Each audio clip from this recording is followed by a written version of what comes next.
जय हिंद दोस्तों, मैं अरविंद तिवारी आप सभी के बीच RWA पर हर संडे टेस्ट होता है उत्तर प्रदेश पुलिस का। उसके में 20 सवाल क्वेश्चन मैथ का आता है, उसका मैं आपका सलूशन लेकर आया हूँ।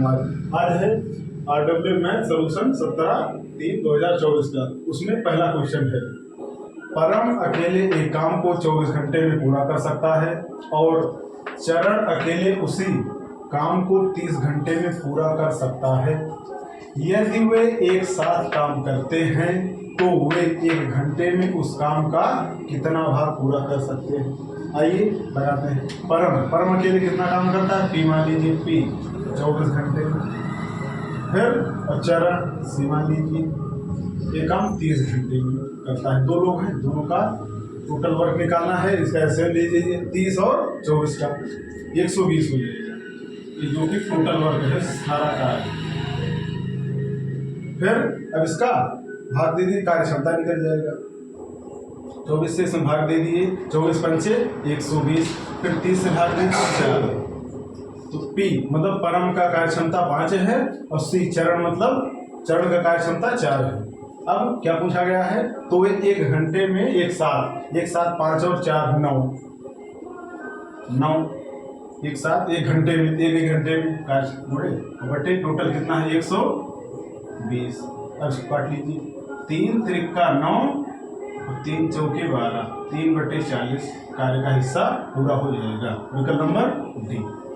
आइए अगला क्वेश्चन, आइए दूसरा क्वेश्चन देखते हैं। यदि कलम की कीमत में 20% की कमी होती है तो एक व्यक्ति 100 रुपये में 10 कलम अधिक खरीद सकता है। प्रत्येक कलम की नई कीमत रुपये में क्या है?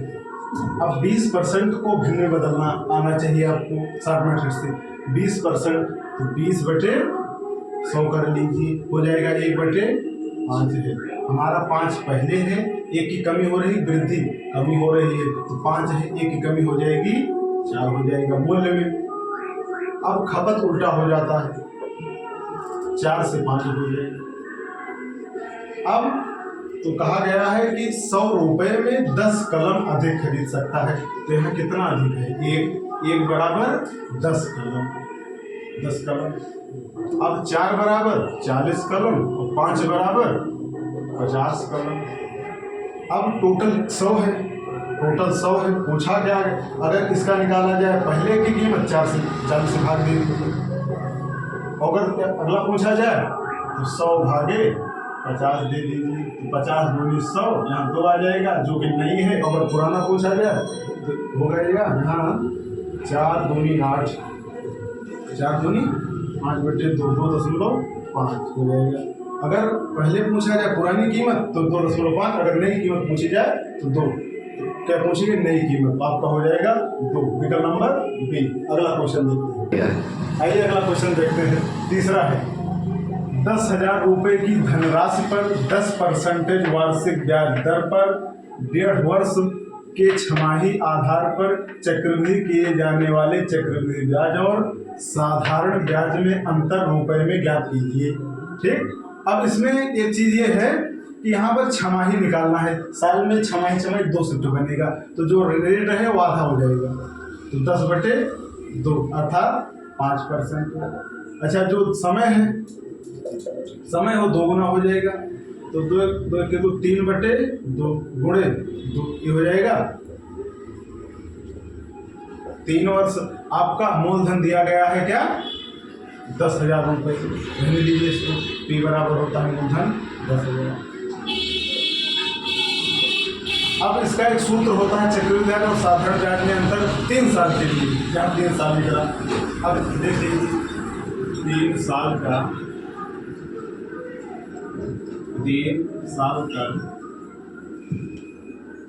चक्रवृद्धि ब्याज माइनस 3 साल का साधारण ब्याज में अंतर क्या है? बराबर PR² बटे 100 का स्क्वायर 300 + R बटे 100 होता है। जो है रख दीजिए। इसका मान पूछा गया है तो पी मतलब मूलधन कितना दिया गया 10,000। 10,000। आर मतलब रेट दर कितना है 5% है, तो 5 5 2 है, 5 का स्क्वायर गुणे 300 प्लस आर मतलब रेट दर कितना है 5%। 300 प्लस 5 305 बटे 100 गुणे 100 101 ये। अब इसको काटना आना चाहिए बस। या देखिए 1 2 3 4 4 जीरो काट दीजिए, 4 कट गया। अब 5 1 5 5 दूनी 10 20 हो गया। 5 1 5 5 चौके 20, तो हो गया आपका 305 बटे 4। अब भाग देना आना चाहिए, तो 4 सते 28, 4 सते 28 2 4 छंग 24.4 दूनी 8 4 पंचे 20 76.25। कौन से विकल्प में है? विकल्प नंबर बी। आपका क्वेश्चन हो गया सर। बस 3 साल का चक्रवृद्धि सधन ब्याज का सूत्र होता है पी आर स्क्वायर ब्रैकेट में 300 प्लस आर, जो कि आर दर है, पी मूलधन है, आर दर है, बटे 100 का होल स्क्वायर गुणे 100 बटे में। बस अब इसमें जो है मान रख दीजिए, आंसर आ जाएगा। ठीक, अगला क्वेश्चन। आइए अगला क्वेश्चन देखते हैं। क्वेश्चन नंबर 4 है, एक ग्राफ का सवाल है, तो ग्राफ आइए पढ़ते हैं। दिए गए सभी कॉलेजों से छात्रवृत्ति परीक्षा में भाग लेने वाले छात्रों की औसत संख्या और सभी कॉलेजों से कुल मिलाकर उत्तीर्ण हुए छात्रों की औसत संख्या में अंतर कितना होगा? आइए देखते हैं। अब जो लाल है भाग लेने वाले और जो काला है वो उत्तीर्ण होने वाले छात्रों की संख्या दी गई है। तो इसमें सभी का औसत ही पूछा गया है, तो कोई दिक्कत नहीं। तो पहले निकाल लीजिए कि भाग लेने वाले, पहली बात एक भाग लेने वाले, तो 2800 1800 3000 2000 2400 जोड़ के जितना संख्या है बटे कर दीजिए। तो 2800 प्लस 1800 प्लस 3000 प्लस 2000 प्लस 2400 5 देने हैं बटे 5 कर दीजिए अगर औसत निकालना है आपको। अब तो इसको जोड़ेंगे तो आप 0 0 0 0 हो गया, फिर 0 0 0 0 0 0, अब फिर 4 8 4 12 12 8 20 2 2 2 4 4 1 5 5 3 8 8 2 10 10 2 12। आपका आ गया 12,000 भाग लेने वाले परीक्षा में। अच्छा, अगला है उत्तीर्ण होने वाले, उसका भी औसत ही पूछा गया है। 1400 plus 1000 plus 1800 plus 1600 plus 1600 plus 1600, 5 लेने इसमें ही बटे 5 कर दीजिए, आपका औसत बन जाएगा। अब इसमें जोड़िए 0 0 0 0 ही जाएगा, फिर 0 0 0 0 0 ही होगा। अब 6 6 12 12 8 20 20 0 हो जाएगा। 2 2 3 4 5 6 7 मतलब 74,000।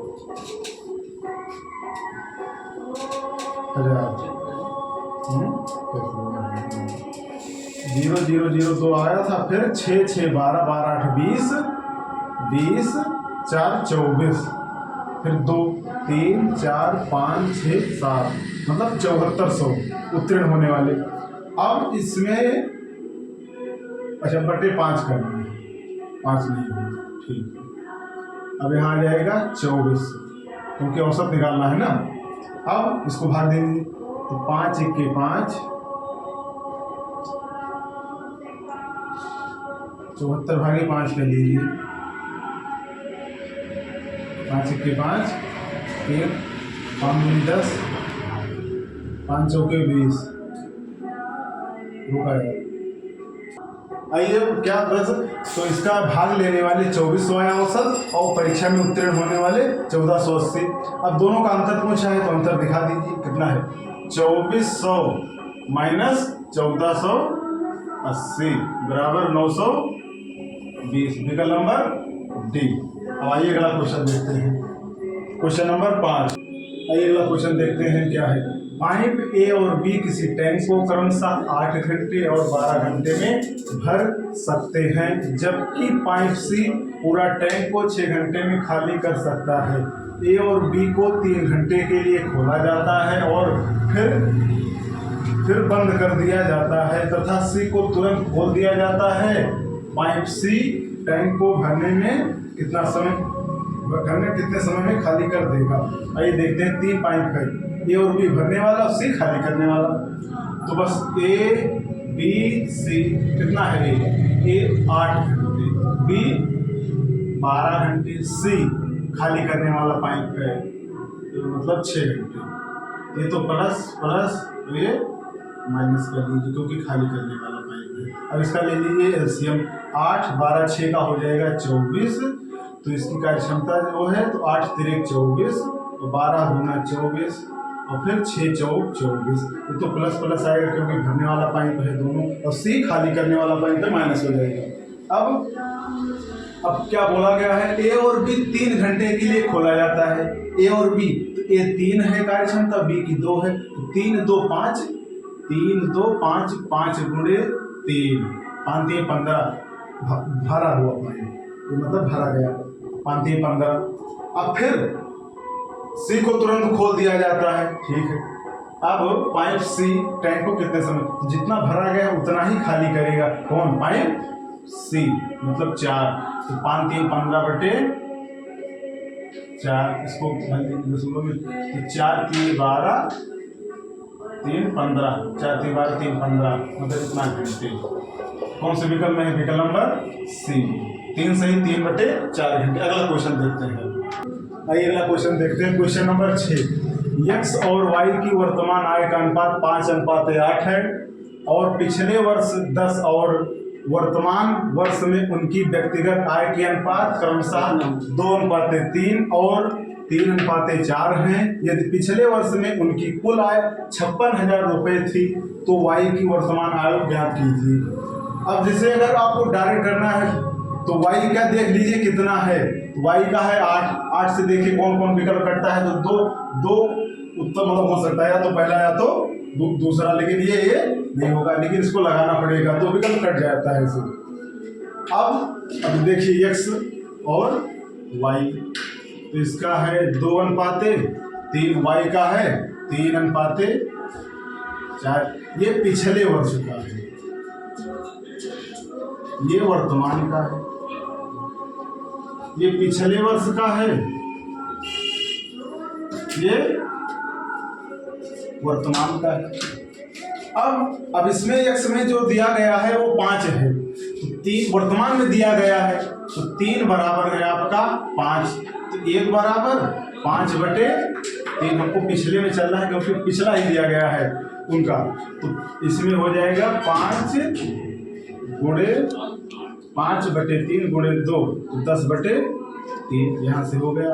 अब इसमें 3 4 है, तो इसमें वर्तमान कितना दिया गया है, वाई में 8, मतलब 4 बराबर 8, 1 बराबर 2, तो इसका कितना हो जाएगा 3 गुणे 2, मतलब बराबर 6। अब पिछले वर्ष में दोनों का योग कर लीजिए, उसके बराबर 56 से कर लीजिए, तो x मान लीजिए, मन कहे तो x और x, तो 10 बटे 3 x प्लस 6 x बराबर 56,000 रुपये। अब इसको साफ कर लीजिए, तो यहाँ गुणा कर लीजिए, 10x प्लस 3 6 18x बटे 3 बराबर 56,000 रुपये। अब तो 18 10 28 x, 3 वहाँ गुणा कर दीजिए, 3 गुणे 56,000, अब काट दीजिए, तो 28 1 28, 28 दूना 56, तो x बराबर 3 दूनी 6, एक जीरो बढ़ा दी, 3 दूनी 6,000 हो गया।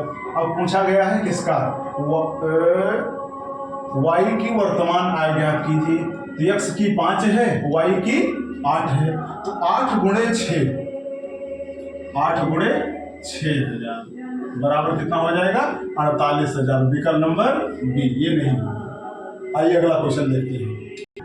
अगला क्वेश्चन देखते हैं, क्वेश्चन नंबर 7। एक संख्या n जो 20 से विभाजित है, यदि n plus 2 n plus 9 bracket को 20 से विभाजित किया जाता है तो शेषफल क्या होगा। तो जो ये संख्या है वो n है, n को 20 से विभाजित होना चाहिए। तो 20 मान लीजिए ये भी, तो 20 n बराबर 20। अब उसमें रख दीजिए n प्लस 2 मतलब 20 प्लस 2, 20 प्लस 2 और फिर 20 प्लस 9 बटे 20 से विभाजित करना। 20 प्लस 2 22 और गुणे 20 9 29, इसको भाग देना है 20 से। अब चाहे गुणा कर लीजिए चाहे डायरेक्ट कर लीजिए। अब इसमें जब 20 से 22 में भाग देंगे तो शेषफल यहाँ 2 बचेगा शेषफल, और जब इसमें देंगे तो यहाँ 9 बचेगा। तो 9 दूनी 18, 18 बटे 20। अब इससे तो है नहीं, तो 18 आपका आंसर हो जाएगा, विकल्प नंबर बी। आइए अगला क्वेश्चन देखते हैं। Question number 8। निम्नलिखित व्यंजक को हल कीजिए। अब इसमें 0.14 गुणे 0.14 माइनस 2 गुणे 0.14 गुणे 5.14 प्लस 5.14 गुणे 5.14। अगर आप इसको यही करेंगे, जैसे इसको इसमें गुणा किए तो बहुत बड़ा हो जाएगा और फिर लगेगा भी, उसमें बहुत दिक्कत है। एक सूत्र होता है, क्या होता है, जैसे a प्लस या a माइनस बी का लगेगा, a माइनस बी का होल स्क्वायर। सूत्र क्या होता है, a square plus b square minus 2ab। अब इसमें वही है, अब इसको मान लीजिए a गुणे a, अब यहाँ हो जाएगा b गुणे b, ये हो जाएगा 2ab। सूत्र बन गया आपका। थोड़ा सा रख दीजिए, यही है आपका, ये रख दीजिए। तो इसमें से मतलब एक मान लीजिए a और b a है, तो 5.14 माइनस 0.14 कर लीजिए, उसके बाद बस आप कर लीजिए, घटा लीजिए। 5.14 माइनस 0.14, तो आपका हो जाएगा 5, उसका होल स्क्वायर कर दीजिए, हो जाएगा 25। विकल्प नंबर बी। आइए अगला क्वेश्चन देखते हैं, क्वेश्चन नंबर 9। किसी वर्गाकार भूखंड का परिमाप 35 मीटर और 15 मीटर की भुजाओं वाले एक आयताकार भूखंड के परिमाप के बराबर है। वर्गाकार भूखंड की भुजा की लंबाई ज्ञात कीजिए। अब वर्गाकार मतलब उसका चारों भुजा बराबर होता है, तो 4a हो जाएगा। ये क्या है, भुजा है। अब तो आयताकार का परिमाप क्या होगा, 2 गुणे लंबाई प्लस चौड़ाई। तो लंबाई 35 है और चौड़ाई 15 है। अब 4a बराबर 2 गुणे 5 5 10 1 3 1 4 1 5, तो a बराबर 2 गुणे 50 बटे 4, 2 1 के 2 2 दूनी 4, 2 1 के 2 25। तो आपका भुजा का मान पूछा गया है, ये भुजा ही है, ये बराबर 25। ये आपका विकल्प नंबर ए। आइए अगला क्वेश्चन देखते हैं, क्वेश्चन नंबर 10।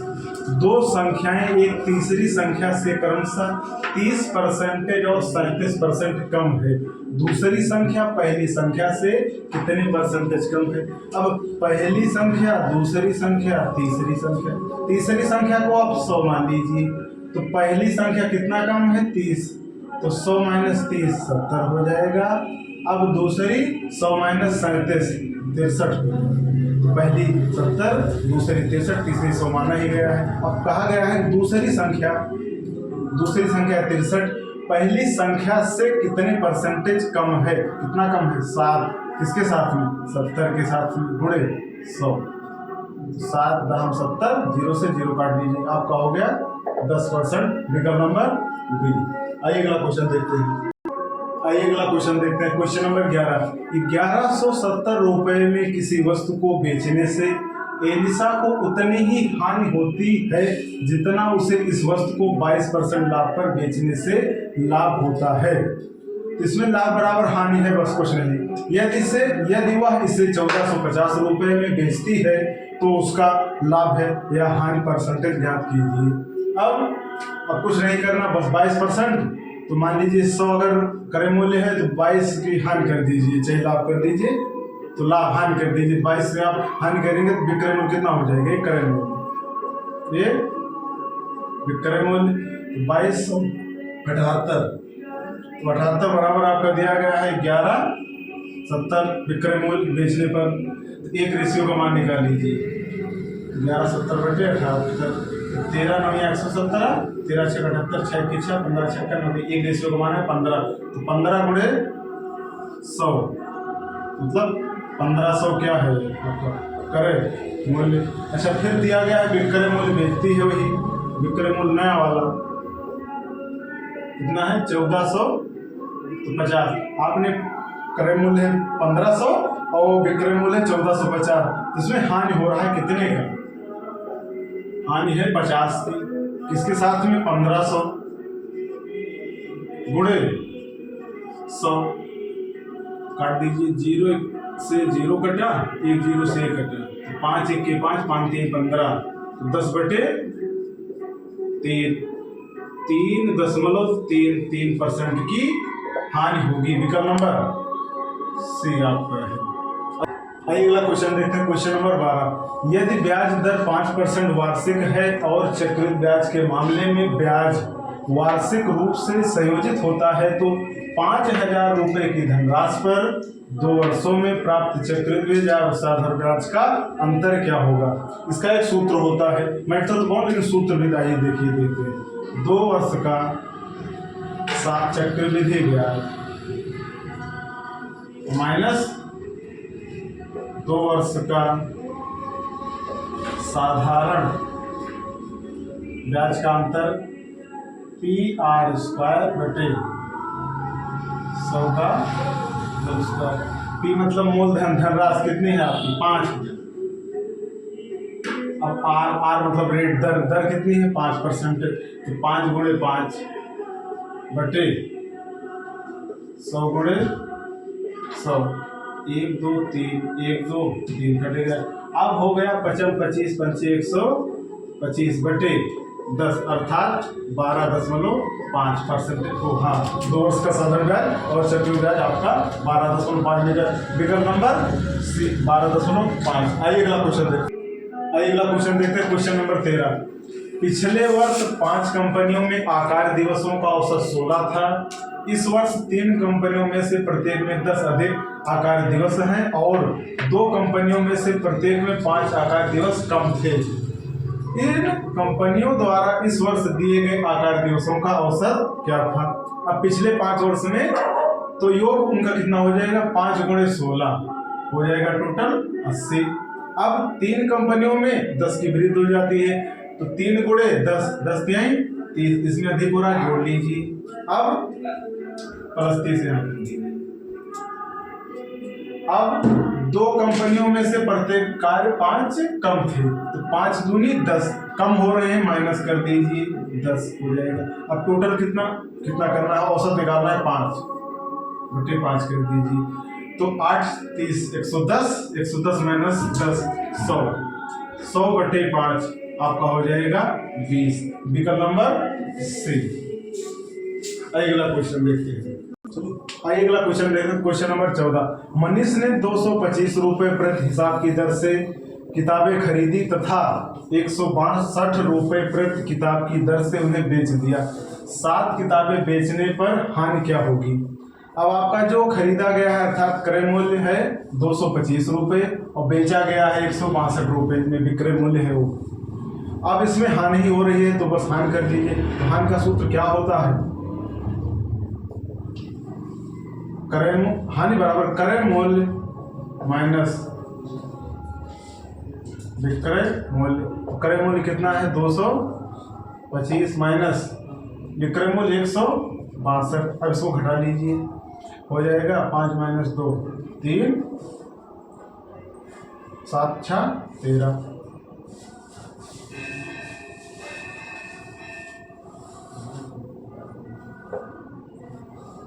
225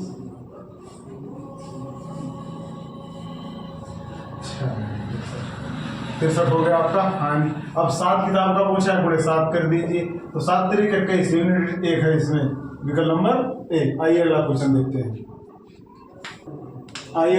देखते हैं, क्वेश्चन नंबर 15। यदि एक संख्या के वर्ग में से 49 को घटाया जाता है तो परिणाम 576 प्राप्त होता है। संख्या क्या होगी? अब संख्या मान लीजिए x का होल स्क्वायर, क्योंकि वर्ग कहा गया, इसमें से 49 घटाना है, 49 घटाया जाता है, परिणाम 576 प्राप्त होता है। एक्स स्क्वायर बराबर 576 प्लस 49, 9 6 15, 7 4 11 12, 1 5 1 6, 625 एक्स स्क्वायर। एक्स बराबर हो जाएगा आपका 25। ये पूछा गया संख्या क्या होगी? एक संख्या होगी 25, विकल्प नंबर बी। आइए अगला क्वेश्चन देखते हैं। Question number 16। दो संख्याएं 16 तथा 20 के मासा तथा लासा का अनुपात क्या होगा? तो भैया मासा निकाल लीजिए, 16 और 20 का बटे लासा निकाल लीजिए, 16 20 का। तो इसका जो है मासा हो जाएगा, मासा मतलब दोनों में अंतर नहीं होना चाहिए, तो 4 दिख रहा है, 4। अब इसका 16 20 का लासा कितना हो जाएगा? 80। अब से काट लीजिए, 4 के 4, 4 दूनी 8, मतलब 1/20, अर्थात 1:20, विकल्प नंबर 1। आइए अगला क्वेश्चन देखते हैं। Question number 17। एक वायुयान किसी दूरी को 240 किलोमीटर प्रति घंटा की चाल से 5 घंटे में तय करता है। उसी दूरी को 1 सही 2/3 घंटे में पूरा करने के लिए उसकी चाल क्या होगी? ठीक है, अब सूत्र होता है एक दूरी बराबर चाल गुणे समय। तो आपको पहले दूरी निकाल लीजिए। आपका चाल दिया गया है 240। अब विकल्प देखिए, किलोमीटर प्रति घंटा में है तो बदलने की जरूरत नहीं है, मीटर पर सेकंड में। और गुणे समय कितना है? 5 घंटे। अब गुणा भी रहने दीजिए करने के लिए, कोई दिक्कत नहीं। अब उसी दूरी को 1 सही 2/3 घंटे में पूरा करने के लिए उसकी चाल क्या होगी? तो बस यही रख दीजिए, दूरी बराबर चाल गुणे समय। दूरी तो आपका निकल रहा है कितना? दूरी बराबर फिर स्पीड गुणे टाइम। दूरी कितना है? 240 गुणे 5। स्पीड आपको, अच्छा स्पीड निकालना है, मतलब चाल। और गुणे समय कितना है? 1 सही 2/3, 3 1 के 3, 3 2 5, 5/3। अब इसका स्पीड मतलब चाल, ये चाल, इसको सॉल्व कर लीजिए। चाल बराबर हो जाएगा 240 गुणे 5 और गुणे 3/5। 5 से 5 कट गया, 24 3 72 और 0 बढ़ा दीजिए, तो आपका विकल्प नंबर डी में 720 किलोमीटर प्रति घंटा। आइए अगला क्वेश्चन देखते हैं। Question number 18। एक व्यापारी किसी वस्तु के अंकित मूल्य पर 18% की छूट देता है और 6.6% का लाभ प्राप्त करने के लिए उसे इस पर क्रय मूल्य से कितना प्रतिशत अधिक मूल्य अंकित करना चाहिए?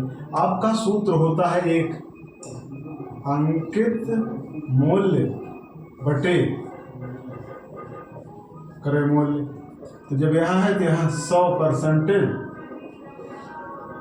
लाभ परसेंटेज और उल्टा 100 माइनस छूट में। तो आपका अंकित मूल्य कितना हो जाएगा?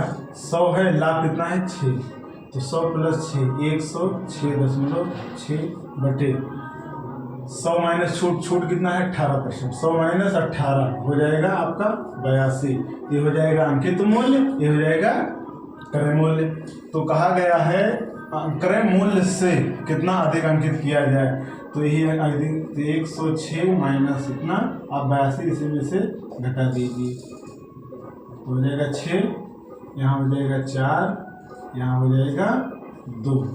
इतना अधिक है किसके साथ में? 82 गुणे 100। अब यहाँ दशमलव जो है 1 0 हट जाएगा इसमें, इसको इसमें भाग दीजिए, तो यहाँ ये कटेगा 3 हो जाएगा और 10 ये है, तो 3 गुणे 10 बराबर 30, विकल्प नंबर बी। अगला क्वेश्चन देखते हैं। Question number 19। 2 रेलगाड़ियां 60 किलोमीटर प्रति घंटा तथा 70 किलोमीटर प्रति घंटा की गति से समान दिशा में चल रही हैं। तेज गति वाली रेलगाड़ी धीमी गति वाली रेलगाड़ी में बैठे व्यक्ति को पार करने में 2 मिनट 42 सेकंड का समय लेती है। तेज गति वाली रेलगाड़ी की लंबाई मीटर में क्या होगी? अब जब समान दिशा में रेलगाड़ी चलती है तो दोनों की चाल घट जाती है, जब अच्छा विपरीत चलती है तो जुड़ जाती है। तो बच्चों इसमें समान दिशा बोला गया है तो रेल चाल जो है घट जाएगी। तो कितना हो जाएगा 70 - 60 हो जाएगा आपका 10। लंबाई ज्ञात करना है, ठीक है तो डायरेक्ट कर लीजिए। 1 किलोमीटर पर घंटा मीटर में निकालना है, 5/18 से आप गुणा कर दीजिए। किलोमीटर प्रति घंटा को मीटर पर सेकंड में बदलने के लिए 5/18 से गुणा करना पड़ता है, ठीक। अब ये तो हो गया आपका लंबाई। अब आपकी क्या है, दूरी बराबर 4 गुणे, तो लंबाई आपका निकल गया कितना, इतना। अब आपका समय मतलब टाइम, ये तो चाल है, अच्छा समय कितना दिया गया है 2 मिनट 42 सेकंड। इसको भी सेकंड में आप कर लीजिए, 2 मिनट मतलब 120 सेकंड प्लस 42 सेकंड, तो आपका हो जाएगा 2 4 2 6 162 सेकंड। अभी तो चाल है मीटर पर सेकंड में। अब आपको निकालना है क्या, दूरी अर्थात लंबाई। दूरी बराबर होता है 4 गुणे समय, तो बस दूरी बराबर या लंबाई मान लीजिए, लंबाई तो कितना है 10 गुणे 5/18 गुणे 162। अब काट दीजिए इसको, तो 2 9 18 2 8 16 2 1 2 9 1 9 9 9 81, तो 10 बचे 50 गुणे 9 9 बचे 45 450। विकल्प नंबर आपका है सी, 450 आपका आंसर। लंबाई आगे तेज रेलगाड़ी वाली। आइए अगला क्वेश्चन देखते हैं। अगला क्वेश्चन नंबर है 20। 2, 5, 6 के चतुर्थानुपात और 6, 8, 9 के चतुर्थानुपात का अनुपात क्या होगा। अब इसका चतुर्थानुपात का एक सूत्र होता है, कुछ नहीं, जिसे दिया गया है ABC, तो B गुणे C बटे A होता है। ये चतुर्थानुपात का सूत्र बस रख दीजिए। तो जो पहला है तो इसमें हो जाएगा ABC मान लीजिए 5 गुणे 6 और बटे 2। अच्छा दूसरा ये हो जाएगा 2 1 2 2 3 6, इसका हो गया 15। अब दूसरा तो 8 गुणे 9 B गुणे C और बटे 6, 3 3 9 3 2 6 2 1 2 2 4 8, ये हो जाएगा 4 3 12। अब दोनों का अनुपात निकाल लीजिए, पहला और दूसरे, 15/12, तो 3 से काट दीजिए, 3 बचे 15 और 3 चौके 12, अर्थात 5:4। विकल्प नंबर डी। आपका ये 20 सवाल पूरा हो गया उत्तर प्रदेश पुलिस में। सभी लोग इसको अच्छे से पढ़ लीजिए। अगर अच्छा लगे तो लाइक सब्सक्राइब कीजिए और चैनल को सब्सक्राइब कीजिए। जय हिंद, नमस्कार।